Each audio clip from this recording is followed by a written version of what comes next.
আশিকিন জাকিরিন মুহিব্বিন বাবাজিরা গো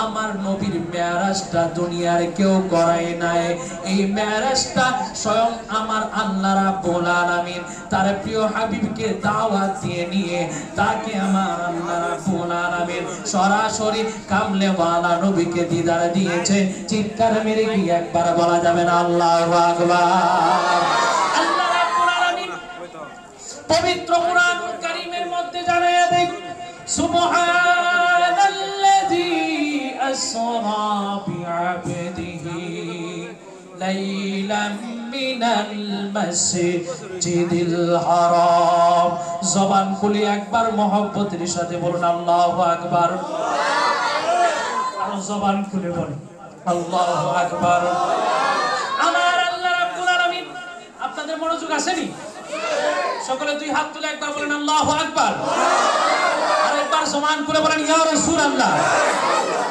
আল্লাহ রাব্বুল আলামিন কুরআনুল কারীমের মধ্যে মিরাজের আলোচনা করতে যা শুরুতে বললেন সুবহান আমার আল্লাহ রাব্বুল আলামিন জানায়া দিলেন নবীর যে মিরাজটা হইছে এই মিরাজটা সাধারণ কোনো কিছু নয় এই মিরাজটা হলো অসাধারণ সুবহান দিয়ে আমার আল্লাহ বুঝাইলেন এটা আশ্চর্যজনক ঘটনা শুনে কি সুবহানাল্লাহ বলবেন না সুবহান দিয়ে আমার আল্লাহ বুঝাইলেন এটা আশ্চর্যজনক ঘটনা কারণ আমার নবী রাহমাতুল লিল আলামিনকে আমার আল্লাহ রাব্বুল আলামিন এই পবিত্র মাসে রজব মাসের ২৬ তারিখ দিবাগত রাত্র ২৭ তারিখের রাত্রিতে আমার আল্লাহ রাব্বুল আলামিন তার প্রিয় হাবিবকে দুনিয়ার জমিন থেকে আমার নবী রাহমাতুল লিল আলামিনকে মসজিদে হারাম থেকে মসজিদে আকসা থেকে মসজিদে হারাম থেকে শুরু করে মসজিদে আকসা সেখান থেকে আল্লাহর আরশ আযমে নিয়ে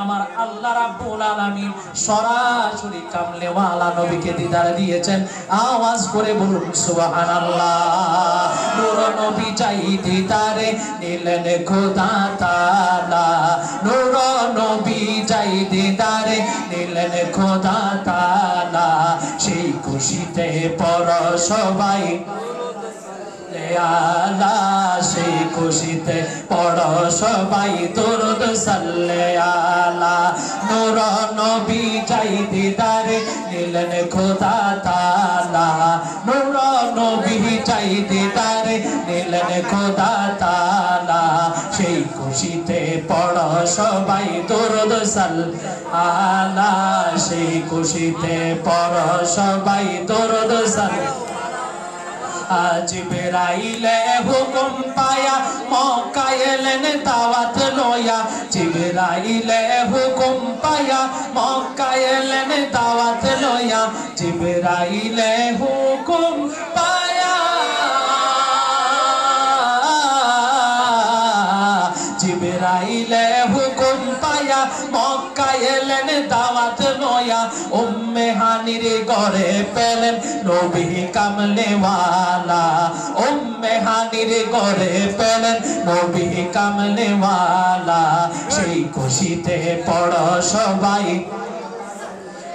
আল্লাহ সেই খুশিতে পড় সবাই দরুদ সালাম নবীকে বিশ্রামে পায়া জিবরাইল তাকে দাঁড়ায়া নবীকে বিশ্রামে পায়া নবীকে বিশ্রামে পায়া জিবরাইল তাকে দাঁড়ায়া নবীকে বিশ্রামে পায়া জিবরাইল তাকে দাঁড়ায়া ডাক দিতে সাহস না পেয়ে ডাক দিতে সাহস না পেয়ে জিহ্বা কদম তলা সেই খুশিতে পড় সবাই দরুদ সালাম সেই খুশিতে পড় সবাই দরুদ একটি জবানও বন্ধ রাখবেন না চিৎকার মেরে বলুন ইয়া রাসূলুল্লাহ আর জবান খুলে বলেন ইয়া রাসূলুল্লাহ আমার আপুজিরা বাবাজিরা আমার নবী রাহমাতুল লিল আলামিনকে আমার আল্লাহ রাব্বুল আলামিন মেরাজ করালেন আমার নবী রাহমাতুল লিল আলামিনকে আল্লাহ রাব্বুল আলামিন নিজের হুজরা মুবারক থেকে মেরাজ করায় নাই মেরাজটা শুরু হয়েছে আল্লাহর নবীর চাচাতো বোন উম্মে হানির ঘর থেকে। আল্লাহর নবীর চাচাতো বোন আবার আল্লাহর নবীর দুধ বোন ছিলেন উম্মে হানি। এখন আপনাদের মনে প্রশ্ন আসতে পারে, হুজুর আল্লাহর নবীর হুজরা মুবারক থেকে তো মেরাজটা হইতে পারতো, কিন্তু মেরাজটা কেন আল্লাহর নবীর চাচাতো বোন দুধ বোন আবার দুধ বোন উম্মে হানির ঘর থেকে কেন হইল? তার কারণটা কি? ও আমার মগবাজারের বাবাজিরা, আমার আল্লাহ রাব্বুল আলামিন কুরআনুল কারীমের মধ্যে জানায়া দেয়, ইয়া আইয়ুহাল্লাযীনা আমানু লা তাদখুলু বুয়ুতান নবী। আমার আল্লাহ রাব্বুল আলামিন কুরআনুল কারীমের মধ্যে জানায়া দেয়, হে ঈমানদারগণ, আমার নবী রাহমাতুল লিল আলামিনের হুজরা মুবারকের মধ্যে বিনা অনুমতিতে প্রবেশ করতে পারবা না। নিষেধ করেছেন কে? আরো জবান খুলে বলেন, নিষেধ করেছেন কে? আল্লাহ রাব্বুল আলামিন বললেন, হে ঈমানদারগণ, আমার নবীর অনুমতি ছাড়া তোমরা আমার নবীর হুজরা মুবারকে প্রবেশ করতে পারবা না। আবার আল্লাহর এক আয়াতের মধ্যে জানায়া দেয়, ইন্নাল্লাযীনা, আমার আল্লাহ রাব্বুল আলামিন জানায়া দেয়, ও আমার বান্দারা শুনো শুনো শুনো, তোমাদেরকে আরেকটা শুভ সংবাদ জানায়া দেয়, আমার নবী রাহমাতুল লিল আলামিনের হুজরা মুবারকের বাহির থেকে ডাকাও ঈমানদারদের জন্য নিষেধ। এখন আপনাদের কাছে আমার প্রশ্ন, জিবরাইল আলাইহিস সালাতু ওয়াস সালাম তিনি ঈমানদার কি ঈমানদার না? যদি দুনিয়ার মানুষের জন্য এই হুকুম হয় আল্লাহর নবীর হুজরা মুবারকের মধ্যে বিনা অনুমতিতে প্রবেশ করা যাবে না, আবার হুজরা মুবারকের বাহির থেকে ডাক দেওয়া যাবে না, এই হুকুম শুধু আমাদের জন্য না, এটা জিবরাইলের জন্য এই হুকুম, মিকাইলের জন্য একই হুকুম, ইসরাফিলের জন্য একই হুকুম, প্রত্যেক ফেরেশতার জন্য একই হুকুম। সেই জন্য আমার আল্লাহ রাব্বুল আলামিন যেহেতু তার প্রিয় হাবিবকে রাত্রি বেলায় ভ্রমণ করাবেন, রাত্রি বেলায় তো তার প্রিয় হাবিব আরাম করবে, বিশ্রাম নিবে, আমার আল্লাহ চিন্তা করলেন যদি হাবিব হাবিবের ঘরের মধ্যে আরাম করে আর জিবরাইল যদি বাহির থেকে যায় আমার নবীকে ডাক দেয়, কারণ নবীজির কাছে তো দাওয়াতটা নিয়ে যেতে হবে। যদি হুজরা মুবারকের বাহির থেকে জিবরাইল আমার নবীকে ডাক দেয়, আমার কোরআনের ঘোষণা অনুযায়ী জিবরাইলের বেয়াদবি হয়ে যাবে। আবার বিনা অনুমতিতে দিয়ে যদি জিবরাইল আমার বন্ধুর হুজরা মুবারকে প্রবেশ করে, এটাও জিবরাইলের জন্য বেয়াদবি হয়ে যাবে। সেই জন্য আমার নবী রাহমাতুল লিল আলামিনকে আল্লাহ রাব্বুল আলামিন নিকট স্বর্ণের একটা প্লেট আনা হলো, জান্নাতি প্লেট। আনার পরে জমজম কূপের নিকটে আল্লাহর নবীর সিনা সাক করা হলো, এই কণ্ঠনালী থেকে নাভি মুবারক পর্যন্ত পারা হলো, অপারেশন করা হলো। আজকে বিজ্ঞান যেটাকে চিকিৎসা বিজ্ঞান, অপারেশন কিন্তু শিখছে এখান থেকে। তারা চিন্তা করলো যে যেহেতু আখির নবীর এই অপারেশন হইলো, বক্ষ মুবারক কাটা হইলো, কোনো কিছু হয় নাই, তারাও চিন্তা করলো আমরাও এইটা ফর্মুলাটা ফলো করে দেখি। তারাও অপারেশন করে দেখলো, মানুষের দেহ কাটা ছিঁড়া করা হয়, চিকিৎসা করা হয়, কিন্তু কোনো কিছু হয় না। জোরে কি একবার বলা যাবে না আল্লাহু আকবার? আমার নবীর বক্ষ মুবারক এখান থেকে নাভি মুবারক পর্যন্ত করা হলো, সিনা সাক করা হলো। সিনা সাক করার পরে আল্লাহর নবীর কলব মুবারক বাহির করা হলো। কলব মুবারক বাহির করে এই কলব মুবারকটা জমজমের পানি দ্বারা ধৌত করলেন। ধৌত করে এই কলব মুবারকটা এই প্লেটের মধ্যে নিয়ে ধৌত করলেন। ধৌত করে আবার যেখান থেকে কলব মুবারক নিয়েছিলেন সেখানে রেখে দিলেন। আমার নবী জানায়া দেয় এই কলব মুবারকের মধ্যে হিকমত, জ্ঞান, নূর যা কিছু ছিল আমার আল্লাহ সকল কিছু প্রবেশ করলেন। একে এই পেটের মধ্যে জ্ঞান হিকমতে পরিপূর্ণ ছিল। এই কলব মুবারকটা আমার যেখানে ছিল আবার সেখানে রেখে দিয়েছে।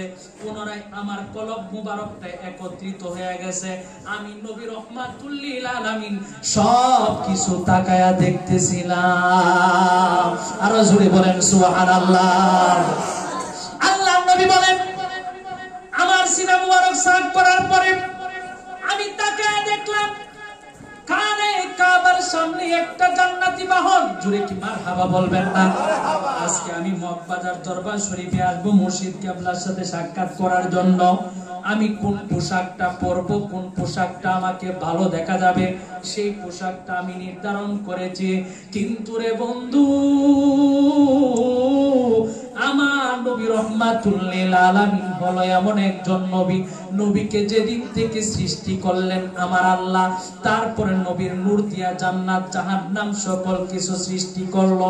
সকল কিছু সৃষ্টি করার পরে নবীকে আল্লাহর বাড়িতে নিয়ে আসবেন। সেই জন্য আল্লাহ রাব্বুল আলামিন যেহেতু তার বান্দাকে, তার প্রিয় বন্ধুকে তার বাড়িতে নিয়ে আসবেন, কোন পোশাকে তার বন্ধুকে নিয়ে আসবেন, তার বন্ধুকে কোন পোশাকে ভালো লাগবে, তার বন্ধুকে কোন পোশাকে ভালো লাগবে, আমার আল্লাহ সঙ্গে সঙ্গে তার বন্ধুর জন্য জান্নাতি একটা জুব্বা মোবারক বানায় জান্নাতে রেখে দিলেন। বন্ধুর জন্য একটা পাগড়ি মোবারক বানায় জান্নাতে রেখে দিলেন। বন্ধুর জন্য কোন বাহন দিয়ে আসবে, সেই বাহনটাও আমার আল্লাহ সৃষ্টি করে জান্নাতের মধ্যে রেখে দিলেন। জোরে জোরে বলুন মারহাবা, আরো সমান করে বলুন আল্লাহু আকবার। এই সকল কিছু জান্নাতের মধ্যে আমার আল্লাহ তৈরি করে রেখে দিয়েছে। আপুজিরা আমার, বাবাজিরা আমার, খুব গভীর খেয়াল দিয়ে শুনুন। আল্লাহ রাব্বুল আলামিন তার প্রিয় বন্ধুকে তার বাড়িতে নিয়ে আসবেন। আমার আল্লাহ জিবরাইলকে ডাক দিয়ে কইরে, জিবরাইল জান্নাত থেকে যায় আমার বন্ধুর জামা মোবারক নিয়ে আসো। যখন জিবরাইল গেল জামা মোবারক আনার জন্য, রে বাবা, জান্নাতের মধ্যে যে দেখে আল্লাহর নবীর এই জুব্বা মোবারক, পাগড়ি মোবারক, 40,000 ফেরেশতা, অসংখ্য ফেরেশতা চতুর্দিকে ঘুরতেছে আর দুরূদ শরীফ পড়তেছে। জোরে কি সুবহানাল্লাহ বলবেন না? এই জুব্বা মোবারক নিল, পাগড়ি মোবারক নিল, নিয়ে আবার গেল বাহন আনার জন্য। যায় দেখে জান্নাতের মধ্যে অসংখ্য বুরাক, অসংখ্য বুরাক। জিবরাইল অসংখ্য বুরাকের মধ্যে দেখলো একটা বুরাক বসে বসে আলাদা, কোনো কিছু খায় না, কোনো কিছু পান করে না, শুধু চোখের পানি ছেড়ে কান্দে, চোখের পানি ছেড়ে কান্দে। জিবরাইল ডাক দিয়া কয়, বুরাকে রে, ও বুরাক, তুমি কান্না করো কিসের জন্য, কি হয়েছে রে তোমার? জিবরাইলকে বুরাক ডাক দিয়া কয়, জিবরাইল গো, ও জিবরাইল, যেদিন থেকে আল্লাহ রাব্বুল আলামিন আমাকে সৃষ্টি করে জান্নাতের মধ্যে রাখলো, রাখার পরে আমি শুনতে পাইলাম আখির নবীকে আল্লাহ রাব্বুল আলামিন আল্লাহর বাড়িতে নিয়ে যাবেন দিদার দেওয়ার জন্য। যেদিন আল্লাহর নবীকে নিবে গো, সেদিন আল্লাহর নবীকে জান্নাতি বুরাক দিয়ে নেওয়া হবে। আমি সেদিন থেকে চোখের পানি ছেড়ে কান্না শুরু করে দিলাম, যেন অন্য কোনো বুরাক যেন আমার নবীকে গ্রহণ না করে, যেন আমি বুরাকের পিঠের উপরে আখিরি নবীকে যেন গ্রহণ করে, আরোহণ করে যেন আল্লাহর বাড়িতে নেওয়া হয়, আমি যেন সেই সৌভাগ্য অর্জন করতে পারি। সেদিন থেকে আমি দয়াল নবীর প্রেমে চোখের পানি ছেড়ে কান্না করতেছি। জুড়ে জুড়ে বলুন সুবহানাল্লাহ। জিবরাইল চোখের পানি ছেড়ে কান্না করে, বুরাক চোখের পানি ছেড়ে কান্না করে। বুরাকের এই চোখের পানি দেখে জিবরাইল ডাক দিয়া কয়, মাওলা, অসংখ্য বুরাক, একটা বুরাক চোখের পানি ছেড়ে তোমার বন্ধুর মায়ায় কান্না করে। আমার আল্লাহ বলেন, রে জিবরাইল, আমার বন্ধুর প্রেমে চোখের পানি ছেড়ে কান্না করে রে জিবরাইল। ও জিবরাইল, তুমি এই বুরাকটাকে নিয়ে যাও।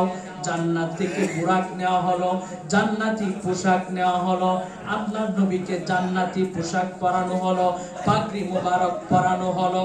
পরানোর পরে আল্লাহ নবী বলেন, আমি বাকানে কাবার সামনে একটা বাহন দেখতে পেলাম, যে বাহনটা ছিল বুরাক। এই বুরাকের আকৃতি কেমন? আমার নবী বলেন, বুরাকের চেহারাটা ছিল মানব সাদৃশ্য, মানব সাদৃশ্য, মানুষের চেহারার আকৃতি। এই বুরাকের কপালের মধ্যে লেখা ছিল, আমার সাথে পড়েন, লা ইলাহা ইল্লাল্লাহু মুহাম্মাদুর রাসূলুল্লাহ। এই বুরাকের কপালের মধ্যে লেখা ছিল, লা ইলাহা ইল্লাল্লাহু মুহাম্মাদুর রাসূলুল্লাহ। এই বুরাকের পিঠের যে পশমগুলা ছিল, পশমগুলা ছিল উটের, ঘোড়ার পশমের মতো। এই বুরাকের পাটা ছিল উটের পায়ের মতো। জুড়ে কি মারহাবা বলবেন না? আমার নবীর সিনা সাক করা হলো, নবীকে বুরাকের পাশে নেওয়া হলো। জিবরাইল বলে, ইয়া রাসূলুল্লাহ, নবী গো, ও মায়ার নবী, আপনি বুরাকের উপরে আরোহণ করেন। আমার নবী যখন বুরাকের উপর আরোহণ করতে যাবে গো, বুরাকটা লাফাইতে শুরু করছে। তাফসীরে রুহুল বয়ান প্রমাণ করে, জিবরাইল সঙ্গে সঙ্গে বুরাককে ধমক দিছে, ও বুরাক থাম। বুরাককে ধমক দেওয়ার সঙ্গে সঙ্গে বুরাকের দেহ থেকে ঘাম বাহির হইতে শুরু করলো। আল্লাহু আকবার বলেন। বুরাকের দেহ থেকে ঘাম বাহির হইতে শুরু করলো, নুরানি ঘাম। বুরাক নাস্তিক ঘাম সঙ্গে সঙ্গে বুরাকের নাইজ বন্ধ হয়ে গেল। আমার নবীকে বললেন, ইয়া রাসূলুল্লাহ, আপনি বুরাকের উপর আরোহণ করেন। বুরাকের লাফালাফি বন্ধ হয়ে গেছে। বুরাকরে জিবরাইল ধমক দিয়া কয়, বুরাকরে, আজকে তোর পিঠের উপরে আখিরি নবী দু জাহানের বাদশা নবী আগমন করবে, কিন্তু তোর তো আজকে বড় সৌভাগ্যের বিষয়, কিন্তু তুই লাফালাফি করস কারণটাকে? বুরাক ডাক দিয়া কয়, জিবরাইল, ও জিবরাইল গো, আমি জানি কেন লাফালাফি করতেছি। লাফালাফি করতেছি এই জন্যই, যেই নবীকে গ্রহণ করার জন্য আমি এতদিন পর্যন্ত চোখের পানি ছেড়ে কান্না করলাম, আজকে সেই দু জাহানের বাদশা নবী আমি বুরাকের পিঠের উপরে আরোহণ করবে, সেই জন্য আমি আনন্দিত হইয়া এই মহব্বতে আমি কামলিওয়ালা নবীকে পেয়ে আমি আনন্দে লাফাইতাছি। জুড়ে বলুন সুবহানাল্লাহ।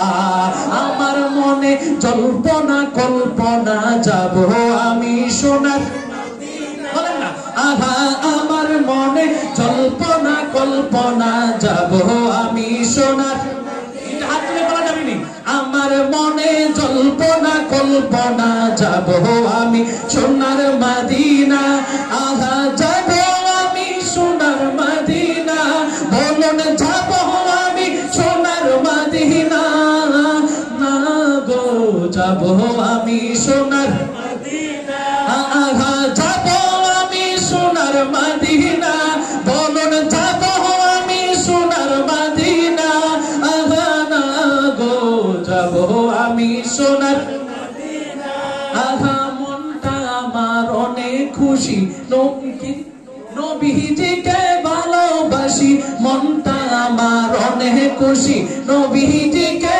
ভালোবাসি, ভালোবেসে তৃপ্তি মিটে না, নবী ভালোবেসে তৃপ্তি মিটে না, না গো, যাব আমি সোনার, আহা, যাব আমি সোনার মদিনা, না গো, যাব আমি সোনার, আহা, তোমায় ভালোবাসে যারা আল্লাহর ওলি হয় গো তারা, তোমায় ভালোবাসে যারা আল্লাহর ওলি হয় গো তারা, থাকে না তো চিন্তা ভাবনা, রাসূল থাকে না তো চিন্তা ভাবনা, না গো, যাব আমি সোনার, না, আহা, যাব আমি সোনার মদিনা, না গো, যাব আমি সোনার। একটি জবানও বন্ধ রাখবেন না, চিৎকার মেরে বলুন ইয়া রাসূলুল্লাহ। এবার লাফালাফি বন্ধ করে দিয়েছে, তাফসীরে রুহুল বয়ানের কথা। এবার বুরাকের জবান খুলে গেছে। বুরাক ডাক দিয়া কয়, ইয়া রাসূলুল্লাহ, ও মায়ার নবী গো, ও দয়াল নবীজি, আপনার কদম মোবারকের মধ্যে আমি বুরাকের একটা ফরিয়াদ। আমার নবী বলেন, বুরাক রে, তুমি কি ফরিয়াদ করতে চাও?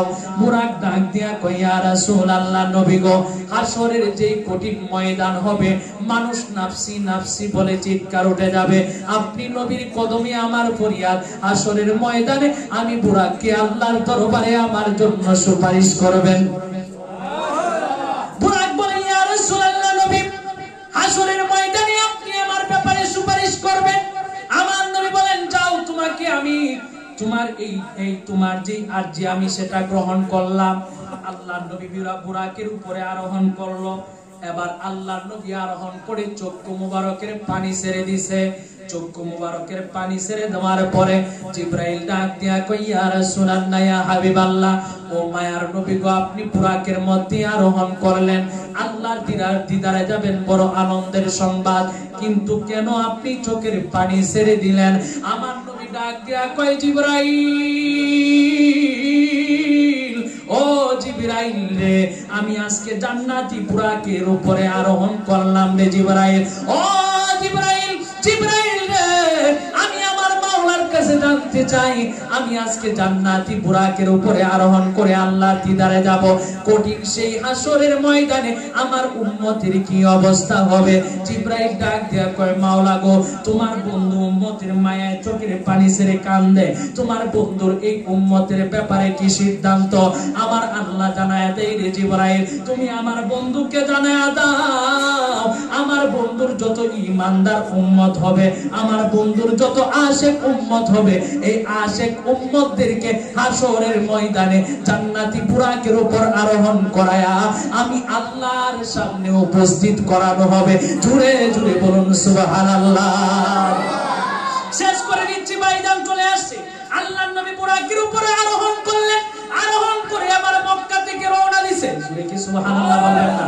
আল্লাহর নবী বুরাকের উপরে আরোহণ, এই বুরাকের লাগাম ধরছে জিবরাইল, রিকাব ধরছে মিকাইল, পিছনে ইসরাফিল, সাথে ৭০,০০০ ফেরেশতা। আমার নবীকে মিছিল দিয়ে আহলান সাহলান মারহাবা স্বাগতম দিয়া দিয়া আমার নবীকে নিয়ে যায়। নবীকে নিয়ে রওনা দিল। কিছু দূর যাওয়ার পরে একটা দেখলো খেজুর বাগান। আমার নবীকে বলল, ইয়া রাসূলুল্লাহ, নবী গো, আপনি এই জায়গার মধ্যে 2 রাকাত নামাজ পড়েন। আমার নবী ডাক দিয়া কইলেন, জিবরাইল, এখানে আমি কেন 2 রাকাত নামাজ পড়ব? এখন আমি আপনাদের কাছে জানতে চাই, এখানে আমার নবী কেন নামাজ পড়বে? আমার নবী জানে কি জানে না? জানার পরও প্রশ্ন, কারণ আল্লাহ রাব্বুল আলামিন যখন তার প্রিয় হাবিবের নিকট জিবরাইলকে পাঠাইতো, জিবরাইল যখন আল্লাহর দরবারে যাইতো, ও জিবরাইল, আমার বন্ধু হাবিবুল্লাহ কি বলছে আপনাদের কাছে জানতে চাই। আমার আল্লাহ জিবরাইলকে জিজ্ঞাসা করে, আমার আল্লাহ জিবরাইলের সঙ্গে আমার নবীর কি কথা হইছে না হইছে আমার আল্লাহ জানে কি জানে না? কিন্তু এটা ছিল, জিবরাইল ছিল মাধ্যম। কই, ইয়া রাসূলুল্লাহ, এখানে 2 রাকাত নামাজ পড়েন। আমার নবী ডাক দিয়া কই, জিবরাইল, ও জিবরাইল, এখানে কেন 2 রাকাত নামাজ পড়ব? আমার নবীকে জিবরাইল ডাক দিয়া কই, ইয়া রাসূলুল্লাহ, নবী গো, ও মায়ার নবীজি, আপনি মক্কা থেকে হিজরত করে এই মদিনাতে আগমন করবেন। সুবহানাল্লাহ বলেন। আপনি সেই জন্য এখানে 2 রাকাত নামাজ পড়েন। আমার নবী আরেকটু অগ্রসর হলো, বললেন, ইয়া রাসূলুল্লাহ, নবী গো, এখানে 2 রাকাত নামাজ পড়েন। আমার নবী ডাক দিয়ে কই, জিবরাইল, ও জিবরাইল, এখানে কেন 2 রাকাত নামাজ পড়ব রে জিবরাইল? আমার নবীকে জিবরাইল ডাক দিয়া কই, ইয়া রাসূলুল্লাহ, নবী গো, এই জায়গার মধ্যে আপনার রোজা মুবারক হবে, এখানে আপনি আরাম করবেন গো নবী। জুড়ে কি সুবহানাল্লাহ বলবেন না? আমার নবী সেখান থেকে রওনা দিয়েছে। কিছু দূর যাওয়ার পরে আমার নবী বাইতুল লাহাম, বেতলহাম, বাইতুল লাহাম, ঈসা আলাইহিস সালাতু ওয়াস সালামের জন্মস্থান। নবীকে কই, ইয়া রাসূলুল্লাহ, এখানে 2 রাকাত নামাজ পড়েন। জিবরাইল জি, আমি এখানে কেন 2 রাকাত নামাজ পড়ব? কই, এই ঘরের মধ্যে, এই জায়গার মধ্যে এই আপনার পূর্বের নবী ঈসা আলাইহিস সালাতু ওয়াস সালাম জন্মগ্রহণ করেছিলেন। আমার নবী এখানে 2 রাকাত নামাজ পড়লেন। আমার নবী এখান থেকে আরেকটু অগ্রসর হলেন। মাদিয়ান যাওয়ার পরে বলে, ইয়া রাসূলুল্লাহ, আপনি এখানে 2 রাকাত নামাজ পড়েন। জিবরাইলকে আমার নবী ডাক দিয়ে কই, রে জিবরাইল, এখানে কেন না 2 রাকাত নামাজ পড়ব? কই, এই জায়গার মধ্যে ছিল শুআইব আলাইহিস সালাতু ওয়াস সালামের ঘর, তিনি এই জায়গার মধ্যে বসবাস করতেন। এখান থেকে আমার নবী রওনা দিলেন লাল উপত্যকা, সিনা উপত্যকা, একটা পাহাড়ের উপর। সেখানে যাওয়ার পরে নবীকে বললেন, ইয়া রাসূলুল্লাহ, এই জায়গার মধ্যে আপনি 2 রাকাত নামাজ পড়েন। আমার নবী বলেন, জিবরাইল যে, এখানে কেন 2 রাকাত নামাজ পড়ব? কই, ইয়া রাসূলুল্লাহ, নবী গো, ও মায়ার নবীজি, এই লাল উপত্যকা পাহাড়ের উপরে দাঁড়ায়া দাঁড়ায়া আল্লাহর পয়গম্বর মুসা আল্লাহর সঙ্গে কথা বলতো। আমার নবী আবার সেখান থেকে রওনা দিছে। রওনা দিয়া জর্দানে যায় পৌঁছে। সেখানে যাওয়ার পরে মুসলিমের হাদিস, আমার নবী বলেন, মাররতু আলা মুসা লাইলাতা মুসরিয়াবি ইনদাল কাসিবিল আহমার। বলেন সুবহানাল্লাহ। আমার নবী ডাক দিয়া কয় রে উম্মত শুনো শুনো শুনো শুনো আমি যখন মুসা নবীর রওজা অতিক্রম করতেছিলাম মারতু আলা মুসা লাইলাতা উসিয়া বিইনদাল কাজিবিল আহমার ওয়া হুয়া কাইমুন ইসাল্লি ফি কবরিহি আমি তাকায়া দেখলাম গো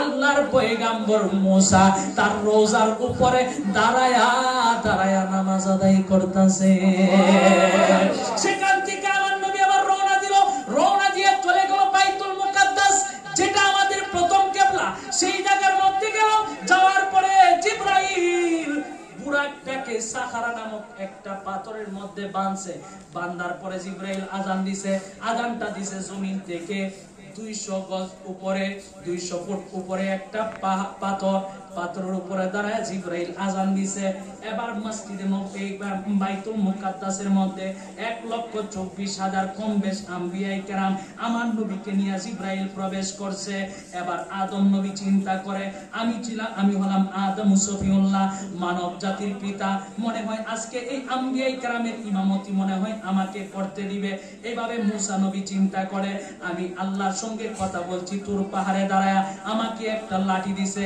যে লাঠি দিয়ে নদীর মধ্যে বাড়ি দিলে পানি দুই ভাগে চলে যাইতো যে লাঠি দিয়ে আমি অসংখ্য মুআজিজা দেখাইছি এরকম ভাবে ঈসা নবী চিন্তা করে আমার আল্লাহ শুধু রূহ দিয়া মায়ের গর্ভ থেকে আমাকে দুনিয়ার জমিনে পাঠাইছে পিতা ছাড়া মনে হয় আজকে আমাকে ইমামতির সুযোগ দিবে ইব্রাহিম খলিলুল্লাহ চিন্তা করে কাবাটা আমি আবার মাধ্যমে পুনরায় নির্মাণ করাইছে আমি আবার মুসলিম জাতির পিতা মনে হয় ইমামতির দায়িত্বটা আমি পাবো কিন্তু জিবরাইল আমিন একামত দিয়া কামলিওয়ালা নবীকে টান দিয়া মুসল্লার মধ্যে নামাজে দাঁড় করায় বলে ইয়া রাসূলুল্লাহ নবী গো ও মায়ার নবীজি আজকের এই মেরাজ রজনীতে 1,24,000 যত আম্বিয়ায়ে কেরাম আছে এই আম্বিয়ায়ে কেরামের ইমামতি আর কেউ করবে না ইমামতি করবেন আপনি নবী রাহমাতুল লিল আলামিন আর জুড়ে বলেন সুবহানাল্লাহ সেই জন্য আমার নবী হলেন ইমামুল মুরসালিন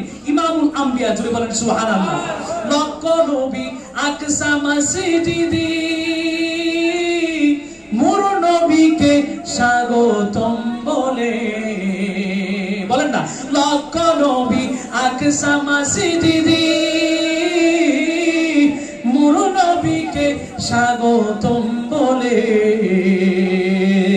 ইমাম হয় আমার নবীজি ইমাম হয় আমার নবীজি সব নবী মুসল্লি হন মুদের রাসূল আল্লাহর মেহমান মুদের রাসূল আল্লাহর মেহমান আল্লাহ গফুর রহিম আমাদের সকলকে মুর্শিদ কিবলার কদম ধরে মদিনাওয়ালার দিদার নসিব করে দিক সকলে বলে আল্লাহুম্মা আমিন আমরা সেই নবীর দিদার চাই কি চাই না সমান করে বলেন চাই কি চাই না আলোচনা এখানে শেষ কিছু কথা বললাম আমার ভাইজান মুকাদ্দাস ভাই চলে আসছেন এখন আপনাদেরকে চমৎকার শান গাইলেন চমৎকার কথা বলবেন